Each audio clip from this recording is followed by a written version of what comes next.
ಬೆಂಬಲಿಸಿ ಅವಿರೋಧವಾಗಿ ಆಯ್ಕೆ ಮಾಡಿಕೊಟ್ಟಿದ್ದಾರೆ. ಅವಿರೋಧ ಆಯ್ಕೆ ಮಾಡಿಕೊಡ್ಲಿಕ್ಕೆ ಕಾರಣ ಅಂತಂದ್ರೆ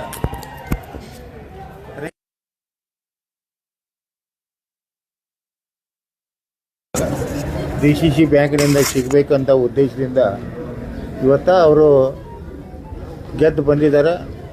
ಅದಕ್ಕೆ ಅವರಿಗೆ ನಾನು ಕೂಡ ಮುಂದಿನ 5 ವರ್ಷದಲ್ಲಿ ಅವರಿಗೂ ಕೂಡ ರೈತರಿಗೆ ಹೆಚ್ಚಿನ ಸಾಲ ಸೌಲಭ್ಯ ಕೊಡೋದು ಒಂದು ಪ್ರಾಮಾಣಿಕ ವ್ಯವಸ್ಥೆ ಮಾಡ್ತೀವಿ ಅಂತ ಈ ಸಂದರ್ಭದಲ್ಲಿ ಹೇಳಿಕೆ ಇಷ್ಟಪಡ್ತೇವೆ. ಯಾರು ಕೂಡ ನಾಮಿನೇಷನ್ ಹಾಕಲಿಲ್ಲ, ಅವ್ರಿಗೆ ಬಿಟ್ಟಿದ ವಿಷಯ ನಮಗೇನು ನಿಮ್ದು ವರ್ಚಸ್ ಅಷ್ಟಿದೆ. ವರ್ಚಸ್ ಅಲ್ಲ, ಅವ್ರಿಗೆ ಬಿಟ್ಟಿದ ವಿಷಯ. ಯಾರು ನಾವೇನು ಬೇಡ ಅಂತ ಯಾರಿಗೆ ಹೇಳಿಲ್ಲ. ಇಲ್ಲ, ನಿಮ್ಮ ಅಲ್ಲೇನು ಪ್ರೀತಿ ಅಂತ ಅದು ಗೊತ್ತಿಲ್ಲ. ಯಾರ ಮ್ಯಾಗ ಪ್ರೀತಿ ಇತ್ತು ನಂಗೆ ಗೊತ್ತಿಲ್ಲ.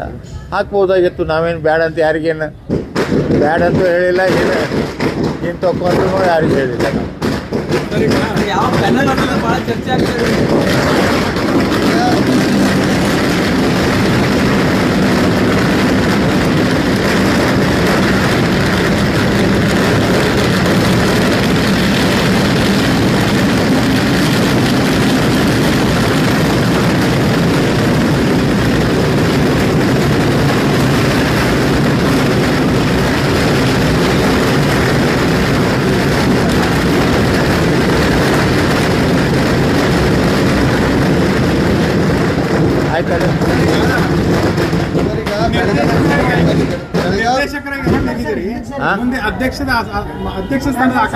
ಅಧ್ಯಕ್ಷ ಉಪಾಧ್ಯಕ್ಷ ನಮಗೇನು ಸಂಬಂಧ ಇಲ್ಲ.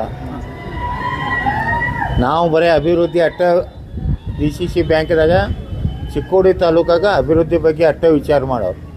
ಅಧ್ಯಕ್ಷ ಉಪಾಧ್ಯಕ್ಷ ಅದ್ರ ಬಗ್ಗೆ ನಾವು ಯಾವ ಪೆನಲ್ ಇಲ್ಲ, ಏನ ಸ್ವತಂತ್ರ ಪೆನಲ್. ಪೆನಲ್ ಅಂತ ನಮ್ದೇನಿಲ್ಲ. ಸ್ವತಂತ್ರವಾಗಿ ಗಣೇಶ್ ಹುಕ್ಕೇರಿ ಆರಿಸಿ ಬಂದ. ಯಾರ ಬೆನ್ನು ಹತ್ತಿ ಆರಿಸಿ ಬಂದಿಲ್ಲ. ನಮ್ಮ ಸ್ವತಂತ್ರವಾಗಿ ನಾವು ನಮ್ಮ ರೈತರು ನಮಗೆ ಬೆಂಬಲಿಸಿದರು, ನಾವು ಆರಿಸಿ ಬಂದೆವು. ಮುಂದಿನ 5 ವರ್ಷ ಗಣೇಶ್ ಹುಕ್ಕೇರಿ ಕೆಲಸ ಮಾಡ್ತಾರೆ. ಬೆಳಗಾವಿ ಜಿಲ್ಲೆದಾಗ ಅತ್ಯಂತ ಹಿರಿಯ ನಾಯಕರಿದ್ದೀರಿ. ಈ DCC ಬ್ಯಾಂಕಿನ ಇತ್ತೀಚೆಗೆ ಬೆಳವಣಿಗೆ ಹಿರಿಯ ನಾಯಕರಿದ್ರೆ ಏನು ಮಾಡಬೇಕು? ಇಲ್ಲ, ನೀವು ಸಲಹೆ ಕೊಡಬೇಕು, ಮಾರ್ಗದರ್ಶನ ಮಾಡಬೇಕು. ನಿಮ್ಮ ಮಾರ್ಗದರ್ಶನ ಡೆವಲಪ್ಮೆಂಟ್ ಬಗ್ಗೆ, ರೈತರ ಅಭಿವೃದ್ಧಿಯ ಬಗ್ಗೆ ಏನಾರೇ ನಮ್ಮನ್ನ ವಿಶ್ವಾಸ ಆಗಿ ತೊಗೊಂಡ್ರೆ ಅದ್ರ ಬಗ್ಗೆ ನಾವು ಹೇಳಲಿಕ್ಕೆ ತಯಾರಿದೆ.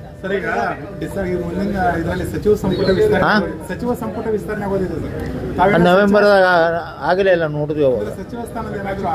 ಅವಾಗ ನವೆಂಬರ್ದಾಗ ವಿಸ್ತರಣೆ ಆಗಲಿ, ಆ ಮುಂದೆ ವಿಚಾರ ಮಾಡಕ್ಕೆ ಬರೀ. ಯಾರು ಆಗ್ತಾರ ನಿಮ್ಗೆ ಗೊತ್ತಾಗ್ತಿಲ್ಲ ಮುಂದೆ.